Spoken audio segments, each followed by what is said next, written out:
Mos imito.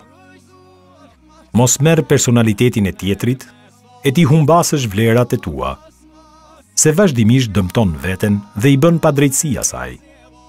Shumë njerëz, nga frika e flakt që të jenë si të tjerët, e t'ja ngjisin këmishën e tjetrit vetes, harruan zërat e tyre, lëvizjet e tyre, fjalët dhe format e tyre.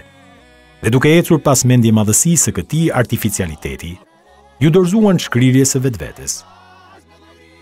Po t'i hedhësh një sy historisë njerëzore, qysh në kohën kur u krijua Ademi, e deri më sot, nuk sheh dy individ të jenë një lloj, as në formën trupore, as në fizionominë e tyre. Si munden atëherë të ngjajnë në talente e në vlera? Ti je krijesë e veçantë dhe ndryshon nga të tjerët.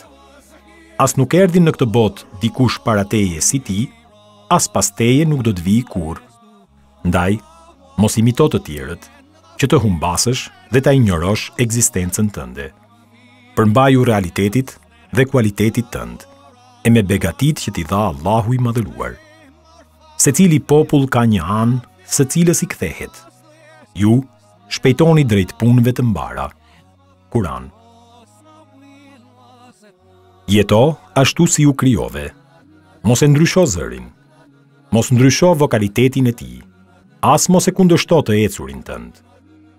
Nëse do që të përmirësosh veten, atëherë ndiq shpalljen hyjnore, Kur'anin famlart. Mos e fshi të qenurit tënd dhe ta zhdukësh pavarësinë që ke. Ti je i veçantë në shijen dhe në ngjyrën e trupit tënd. Njerëzit të duan dhe të dëshirojnë ashtu si je, me këtë ngjyrë dhe shije, se kështu të formësoi krijuesi yt dhe mu kështu të kanë njohur. Prandaj, të mos të bëhet askush imituesi tjetrit. Hadith. Njerëzit në natyrshmërinë e tyre i përngjajnë botës së drunjve, i ëmbël dhe i hidhur, i gjatë e i shkurtër, e të tillë le të jenë.